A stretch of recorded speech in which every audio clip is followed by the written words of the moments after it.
Good evening, cult members, and welcome to Pop Culture Cult. I'm Sean. I'm Janice. And welcome to our movie reaction review, of The Fabelmans, the newest, possibly the last movie from Steven Spielberg. Right. Here. Okay. This is a semi-autobiography of his early childhood, leading him into Hollywood. Yep. That's the review. And a little bit of therapy for his This is a very expensive family. very expensive therapy session. Go first. Oh, great, thanks. I mean, it's a good movie. It's an art movie. Yeah. So, there's no big plot. There's no, the guy gets the girl and the bad guy gets his comeuppance. Well, and, I mean, but there's no progression forward Right. the progression forward is he ends up in Hollywood. Yeah. Right. Which, spoilers, I mean, he's Steven Spielberg, obviously he got there. It's more like just it's an introspection to his family and himself and being Jewish a little bit. And I mean, I like the dialogue. Like, everything was pretty witty. yeah. Nobody Yeah. nobody said things that was exactly what you expected them to say. Like, you expect the dad to be gruff, and he was a good dad, and He was a good dad who still thought his son should have gone into engineering and not. right. And that's The 60s. the 60s, and even Steven has talked about, like, his dad was just trying to be a good dad because you didn't go into pictures. You Right. didn't go. Right. It wasn't the And thing if you you did. did, you weren't going to make any money. Yeah. I didn't mean to interrupt you. No, you're fine. Go ahead. I really like this movie. I don't know if it's got real watchability for me. Yeah. But I really like this movie, partly because we know Steven's story. We know who he ends up being. And so going through his process of the younger years and being scared of the greatest show on earth, Yes. the first movie he goes and sees, being Yeah. scared of it, and then realizing that through his own trying to figure out why he was scared of it, he learns that he likes making movies. Yeah.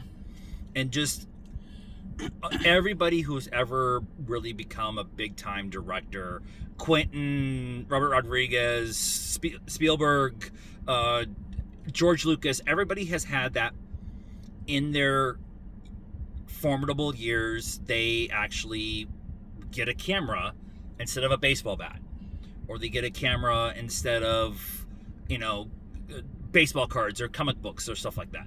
And so they grew up making movies, and they figured out the cheap special effects that they could do it. They made a big deal about renting this camera and getting this film editing this machine, and it was gonna be $100. Yeah. Like, it was The camera was $20 to rent. Right. The film editing machine was $80 to rent. And so I love stories of specifically directors who have grown up in the world of cinema from a very young age and worked their way up, and this kind of shows that. But also it shows a loving, caring family who allowed themselves to follow their own passions. And that is ultimately the base narrative of this story. Yep. It's Steven Spielberg's upbringing, maybe sensationalized a little bit, but it's much more about having people in your life allowing you to choose the passion that makes you the happiest. And that is a great story. And their horizon's either at the top or the bottom. There's one story that they didn't tell, which is the story that we were actually just talking about at getting dinner. That he just snuck onto the CBS lot and like just showed up somewhere, and I'm the assistant to somebody, and it was like I've always heard that story. I wish they would have done it. They kind of teased it, I guess, a little bit at the end, but it's everything that they talked about is all stuff that we've all heard, and just allowed the story to be what it is. Everybody's performance is amazing. Michelle Williams is amazing. She has one particular scene, just her realization of what's going on. It's amazing. And Paul Dano has had a bookend of a year. Yep. He was a bad guy in the beginning, and now he's a good dad in the end. Good dad in the end. And I really think that the two of them will be in the Oscar conversation. Gabriel LaBelle plays Sammy, who is essentially Steven. And he's really good too. Yeah. He's the teenage version of Steven. Yep. And he even did some of the mannerisms. You're like, that. Yep.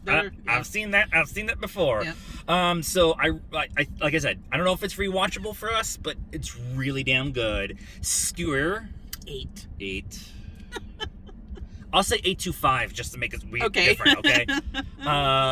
This is definitely, if you are complaining about Marvel has all the big movies and there's no good movies, smaller movies coming out, this is a smaller movie, go see it. Yep. If not, shut your pie hole. So let us know what you thought of this review and the movie itself in the comments down below. Please be nice. It's a requirement around here. Like this video, subscribe to the channel, hit the bell for notifications. Follow us on all the social media stuff, Facebook, Instagram, Twitter, and TikTok. Links are in the description down below. And until next time, cult members, good afternoon, good evening, and good night now.